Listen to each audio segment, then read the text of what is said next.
California's political landscape is being transformed with the increasing influx of money. What influence has it already had on legislation, and what is the likely impact going forward? We'll ask Laurel Rosenhall, reporter with Matters, who investigates the outside forces that are influencing state government. How political influence is changing California's political landscape. Additional funding for the Maddy Report made possible by a grant from The Wonderful Company, harvesting health and happiness around the world, and by Kaiser Permanente, Thrive. From the California Channel at the State Capitol and the Maddy Institute, it's the Maddy Report with Executive Director of the Maddy Institute, Mark Keppler. Welcome. California has enacted several good government reforms over the last several years to improve the legislative process. Well, have they worked? Our guest is Laurel Rosenhall, and Laurel is was a reporter with the Sacramento Bee for about a dozen years covering the state capitol. Now she's with Matters, a nonpartisan, nonprofit journalism venture committed to explaining how California's state capitol works and why it matters. So welcome. Thank you. Thanks for having me. So one of the big changes was term limits and how it was applied. The new term limit rules allow members to spend 12 years in one house. And the question is, has that changed the legislative process? You know, I think it's too soon to say anything completely scientific, but I can definitely talk about the mood in the Statehouse. It's very friendly. We see a lot of bipartisan handshakes and backslapping and how was your weekend and how's the family. And that first class of legislators who came in with the 12-year system, they started a tradition of having these bipartisan dinners. They get together a couple times a year. They're really interested in building relationships, and there seems to be a huge awareness that they're going to be working together for a very long time. You know, it's interesting, building relationships. Do you think it matters? I think we will see. I think that right now there is a lot of goodwill. We've seen some evidence of bipartisan cooperation like around the water bond last year, but there are a couple looming issues that could really test whether they can make a deal. You know, it's interesting, you know, one of Ken Maddy's best friends was Willie Brown, person who was on the other side of the aisle, and they had a great relationship. They actually played cards. I guess every week they had a poker game that they play together with a bunch of people. That a lot of people felt that was kind of the high watermark of the legislative process in California, where people really, while they had different opinions, they were able to work together. But that was also before term limits, so people Right. had more time to build those relationships and build trust. And a lot of people say that when term limits happened, there just became this constant churn. People didn't have as much time to get to know each other. They were sort of always looking over their shoulder. With the change to the 12 years, the supporters of that plan are really hoping it sort of bridges the best of both worlds. Right, it's kind of going a little bit back the other way. Well, another reform was the open primary system, and that's the top two vote getters, even if they're from the same party, get to advance to the general election. It was supposed to result in more moderates being elected, and I'm wondering if that's happening in both parties. Both Republicans and Democrats are seeing that happen, or is it not happening in both parties? I think we are seeing the moderate Democratic caucus grow. There's no doubt about it. Whether it's exactly linked to the top two, I can't say whether there's a perfect causational lineup there, but the size of the moderate Democratic caucus is growing, and so is their clout. You know, they have more ability to sort of move the conversation when there are more of them. But are there moderate Republicans? And is the same thing happening on the Republican side? I think there are moderate Republicans. I think it's harder to identify them because they're in the minority party to begin with, and so a lot of their policy proposals don't carry the day. So they're there, but they might just be sort of a lonely voice here or there and not necessarily the ones driving the conversation. Yeah, it's interesting. I had read something a while ago about some unions now kind of doing a lot. We're going to talk about what the chamber's been doing with Democrats, but unions with Republicans, where they find a district that's primarily Republican. What they'll do is they'll seek out the moderate Republican candidate and support them. So they're kind of, both sides are kind of playing this game. Recently, though, the legislature failed to reach a compromise on two issues on a special session that they were looking at. One was on highway maintenance funding, and the other was on the impending shortfall for Medi-Cal. So what happened? This is supposed to be the new and improved legislature. Why couldn't they tackle these issues? Well, I will say it still could happen. Those special sessions are technically ongoing. They didn't end with the end of the legislative session in September. And so both of those things will be up next year. And I think we'll see something kind of in the first half of the year. I think there is a new challenge because the budget projections are looking really strong. And so there's going to be a little bit less interest in raising new taxes. So Gene Fuller, the Senate Minority Leader, Republican leader, has already said, why do we need new taxes? We're projected, this is projected, $11 billion surplus potentially going forward. But of course, California's revenue structure is notably volatile. So that may be there and it may not. So we'll see. I mean, I think it still could happen. It's certainly going to be an interesting thing to keep an eye on. Okay. Well, some think that the key problem in California politics is the corrosive influence of money. Money in politics when we return. This is the Maddy Report. California politics seems to be awash in money. Just how much money are we talking about and what impact is it having on the legislative process? We're talking to Cal Matters Laurel Rosenhall, who reports on political influence at the state capitol. Well, campaigns in the state legislature, the Assembly and the Senate, undoubtedly they're more expensive than they've been in the past. I'm just wondering how much more expensive. Well, you know, some of this has to do with the top two primary that we were talking about before. In districts where a Democrat, for example, was a shoo-in, all they had to do was win their primary. And now there aren't too many voters in the primary, so it seems like you don't have to just reach the loyal now the Democrats in those areas, or you know, in the safe seats, they all feel like, well, gosh, we've got to raise twice as much money now. So in part, it's related to the top two. Money raised by legislative candidates last year was up 14% from the year before, but that's more than the rate of inflation. And where we're seeing the really enormous growth is in what they call independent expenditures. Yeah, I want to ask you about that. You had mentioned in one of your articles I was reading that candidates no longer are in control really of their own campaigns. There are these independent expenditures that are kind of taking over. So can you elaborate on that? So that's the term in California for what we call at the federal level a super PAC. It's basically an outside group, usually funded by a corporation or a labor union or some other kind of big money interest. And they're allowed to run whatever kind of campaign they want in support or opposition of a candidate. They just can't coordinate it with the candidate himself. So what we're seeing is that in races where it's either a really close race between two different flavors of Democrats or Republicans, or in races where it's a very close toss-up between a Republican and Democrat, an enormous influx of money from these independent expenditures. Last year, just in the Assembly and Senate races, independent expenditures were $53 million. Wow, that's a big number. Yeah. My understanding too is those numbers are increasing faster than the overall rate of running. You said 14%, I think, for increasing. Exactly. Right, and I think I read in your article it's 37% for exactly. So what's happening is I want to be clear. I wasn't clear on that. 37% increase in independent expenditures. Correct. So what we're seeing is that these outside groups are spending more money and trying to exert more influence without giving the money to the candidate and letting the candidate decide how they want to spend it. Oh, do they want to do mailers? Do they want to do get out the vote? Do they want to do robocalls? Instead, these outside groups are doing it, and a lot of them use that money to do attack ads. And so while it doesn't account for all the negativity in our campaigns, it certainly is a factor. Well, they obviously they're doing that to exert influence. Are they able to exert influence?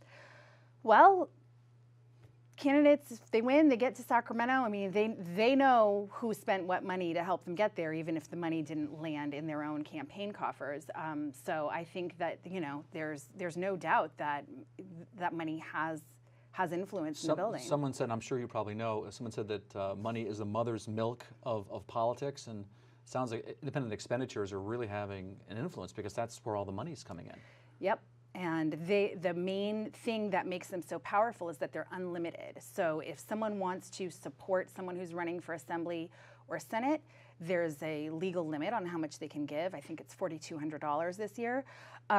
If someone wants to run an independent campaign to support or oppose a candidate, the sky's the limit. They can spend as much as they want. So that allows these interest groups to come in and in these competitive districts really be an outsized voice. And in the tight races, they spend more money than the candidates themselves. If they put their finger on the scale, basically, exactly. They're changing the outside dynamic. But you know, whether you feel that money is speech or not, I think a lot of people seem to agree that maybe we should at least be transparent about it. If you're going to give money, let's know who's behind these independent expenditures. So there have been some attempts to try to make the process more transparent. One that was recently signed by Governor Brown was AB 990. What does that law do? It requires bigger, bolder disclosures on those mailers that you get that fill up your mailbox at election time, and there will basically be a requirement that it's labeled, that it's not coming from a candidate. There's a minimum font size that has to be used, and it has to be in bold. And they're down to font size, okay. They're legislating font size, and so the idea is to just make it at least obvious. You can't limit the spending that these independent groups do, but you can at least inform voters that the communication isn't from the candidate herself. You know, there was an issue a little while ago on a proposition where all this outside money came in. I'm wondering, does this law really deal with the issue of knowing where the money is coming from? No, this is just about saying this is just about saying it's not from the candidate.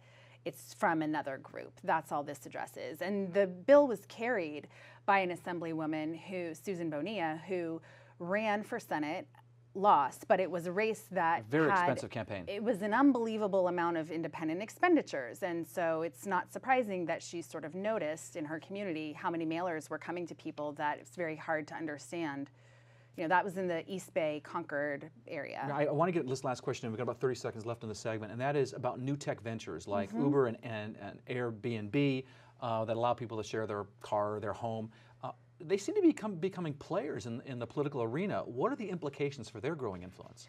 You know, what we're seeing is that it's an issue that really divides Democrats. Republicans seem very quick to get on board with allowing for innovation and rewriting regulations to let these companies expand. And for Democrats, it's kind of become a very push-pull thing of, do you go with something that's trendy and, you know, has the allure of Silicon Valley? Or do you go with your friends in the labor movement who kind of feel like some of these things are displacing traditional jobs? I guess we're going to talk about the political influence of traditional players next. This is the Maddy Report. Welcome back. We're talking with Matters reporter Laurel Rosenhall, who investigates on the influence of money in state government. You know, unions have traditionally been key supporters of Democratic candidates. That's no surprise. The Chamber of Commerce and business organizations have long supported Republican candidates. Again, no surprise. What is a little bit of a surprise is the bigger role that the Chamber of Commerce and companies are playing in electing Democrats. So my question is, what's going on and why is it happening? Well, a lot of parts of California are just deeply blue. They're Democratic seats, and a Republican is not going to win. So I think what's happened is that the business interests have realized that it makes more sense to get behind, support, and foster a candidate who shares their worldview, who may be a Democrat, than supporting a Republican who will lose. Yeah, there's a great example of that actually in the Bay Area.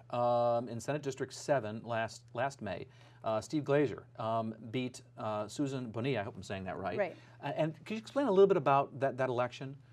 Well, that gets back to the independent expenditure thing that we were talking about earlier. I mean, there was an enormous amount of outside money that came in, and the... so the money flowed, let's be clear, the money flowed from the chamber to Glazer, right? And the labor money, traditional union money, flowed to Bonilla.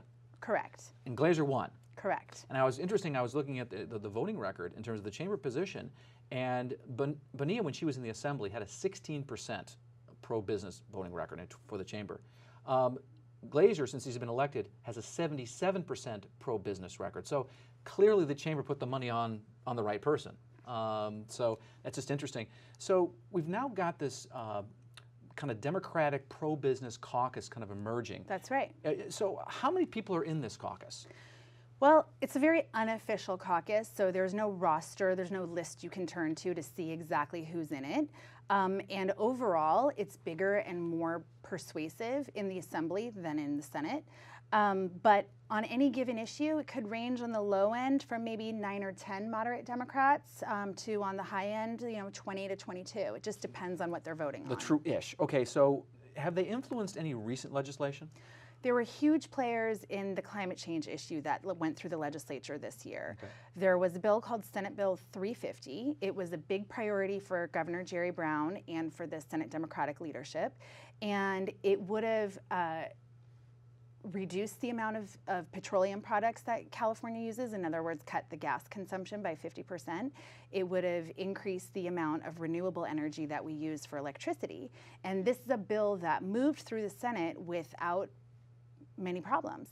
But it got to the Assembly, and it just could not get out in that form. A portion of it was passed. The portion that was taken out was this 50% reduction in use of gasoline. Correct. I'm guessing that the oil and gas companies played a big role there. Yeah, they put on a huge ad campaign that, you know, all of us saw on TV and heard on the radio and got mailers, and so they lobbied the public and put pressure on the legislature through the public. And they also are big financial backers of the PAC that supports the moderate Democratic caucus. Yeah, and I think actually the number is nearly 33% of the money of that mod Democratic PAC comes from oil and gas companies. Right. And only about 1% comes from labor unions. So a very different, you know, donor base for the mod Democrats, it seems, than the traditional Democratic Party. Right. It's part of sort of the changing landscape in the Capitol of having a one-party rule. I mean, we have, you know, with so many Democrats in running the place, there's sort of more variety of the flavor of Democrat. It's where a lot of the tension happens in the Capitol is more between Democrats than really between the parties. Right. You think of a one-party rule, but it really isn't, because there's all these subgroups within that one party. Exactly. You know, Anthony Rendon is going to be the new Speaker of the Assembly. Some think that because of term limits, he could hold that job through 2024. Is he going to be the new Willie Brown? Well, you know, the technical landscape is there that he could hold the job for that long, and that would be the longest speaker since Willie Brown if he holds it the whole time. But he does face some enormous challenges. So, you know, he's got, number one, this sort of moderate wing of the Democratic Party. He comes from the liberal wing. He comes from an environmental background, social services, and he won the speakership with the support of a lot of moderate Democrats in the caucus. So a lot of people are wondering, you know, how's he going to kind of hold it all together? Is he going to be able to have control over both ends of the caucus, given their sort of ideological divisions? And then the other challenge, of course, is that he's got ambitious colleagues. Right. There's other people who want to be speaker. Like they're tapping their watch saying, exactly. It's my turn. It's my turn, yeah. It sounds a little bit like the Democrats in California, maybe, and the Speaker may be dealing a lot like the Republicans in Washington. You know, he's kind of the Boehner equivalent, maybe in California. Yeah, I was thinking about that comparison at a certain point. I mean, I don't think there's quite the wild divisions that you see in Washington, but there's a little flavor of that. Just different party. Well, up next, we're going to take a look at some of the big political stories likely to emerge in 2016. That conversation in a moment. This is the Maddy Report. We're talking with Laurel Rosenhall on the goings-on at the state capitol. She covers those issues for Cal Matters. By the way, a little bit about Cal Matters. You want to talk a little bit about that? We're online at calmatters.org, and we are a nonprofit, nonpartisan journalism organization. We're covering California state government and politics, and we are distributing our stories to about 40 newspapers and radio stations around California. So your readers can find us online at calmatters.org. There's your commercial. But also in their local newspapers, wherever they are. It's kind of interesting because of a lot of news staffs have been cut. It's nice to see other organizations, nonpartisan organizations, come up and cover state politics. So thank you for that. Thank you. So we're going into a busy season, election season in 2016, with some interesting anomalies. One is the fact that you're seeing some incumbents being challenged by members of their own party. Is it a one-off situation, or is there something new happening here? You know, there's just a couple weird races coming up the next year for the legislature. We have the current Assembly Speaker, Tony Atkins, who's a Democrat, is challenging a current Democratic senator. This is in the San Diego area. And so that's just kind of a strange thing. It's going to cost the Democrats a lot of money. It's going to be a little bit nasty, and it's just a little bit of weird. They say that they kind of had an agreement, but we'll see where that one goes. And then there's also a very strange one in the San Fernando Valley. There's an assemblywoman named Patty Lopez who won election last year to the enormous shock of the entire political sort of establishment in Sacramento. She was someone who wasn't seen as much of a threat or a very She defeated a sitting candidate. Democratic Assembly member. Exactly, and she took out an incumbent. And so she came in this year with people feeling very unsure about whether she could rise to the challenge and about exactly what kind of legislator she would be. She has close relationships with a Republican in her community, and so people were really not clear. And the fact of the matter is, her voting record shows that she's been a pretty solid, reliable, liberal Democratic vote. But she's still getting challenged. But she's getting challenged by the prior Assemblyman, Raul Bocanegra, who wants his job back. Who wants his job back. And it's an interesting race because he's got tons of connections, powerful friends, lots of campaign cash. Just think about the weird internal dynamic of her being in the legislature and her colleagues supporting him exactly. over her. So it's a little bit of a weird one, but that is more of a reflection of just the surprise that she won at all. And then, you know, he's going to probably most likely have the backing of the party, which will be, you know, and strange again, an incumbent not getting the backing of the party, even though they've been a reliable vote. So, okay, weird. Strange times. Good summary. We're going to also probably see a lot of propositions on the ballot. Some are predicting historic numbers, and one Democratic strategist referred to it as the Encyclopedia Britannica. This thing is going to be, you know, this thick. Yeah. Is that what we're likely to see? It sounds like it's going to be big. I mean, I'm hearing it could be 16 or 18, I mean, possibly more. So right now, there are many, many ballot measures going through the process. Yeah, I understand there are 100 ballot measures that have been filed at this point. Not all of them are going to make it. They're not all going to make it, and many of them are sort of on the same issues, so people are kind of negotiating to see which version of a marijuana legalization ballot measure might actually, you know, go to the voters.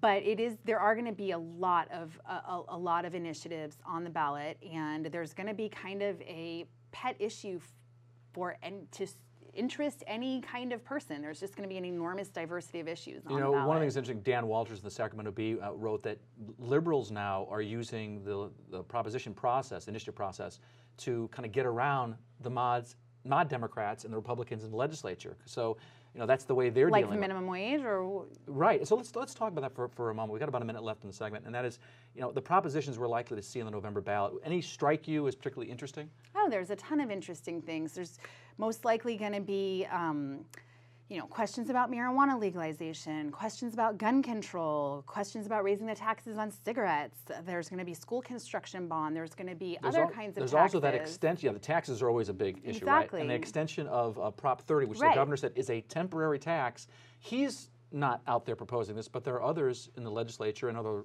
groups that are saying extend the tax. Right. So they're sort of negotiating, and there's a few different proposals in the works, but it's looking very likely that, you know, one of those kinds of questions is going to be before the people. You know, I want to ask you a little bit about gun control. We'll end with a hot issue. Gavin Newsom, former San Francisco mayor, current lieutenant governor, has kind of gotten out in front on that issue. Just wondering why. Well, you know, I'm sure it'll help boost his image as he prepares to run for governor in 2018, but also... Is he the only announced candidate for governor? I think he is at this point. Only official, but there's a lot of... Democratic side. Yeah, I mean, there's a lot of names kind of circulating. Viragosa in Los Angeles and, and some others. Steve Wesley and John Chung and, you know, so, but the gun control thing, I think there's also an aspect of Gavin Newsom is someone who has proven willing to kind of take something that seems challenging and catch it before it becomes mainstream. Yeah, catch the wave. Well, anyway, I want to thank Cal Matters reporter Laurel Rosenhall for joining us. If you want to stay up with state and local politics, you can follow the Maddy Institute on Facebook or Twitter, or go on our website at maddyinstitute.org. This is Mark Keppler for the Maddy Report. Thanks for joining us. The views expressed in the Maddy Report are those of the individuals participating in the program and do not necessarily reflect those of the California Channel or the Maddy Institute. If you'd like to share your thoughts about the points and opinions expressed on the Maddy Report, visit our website at maddyinstitute.org.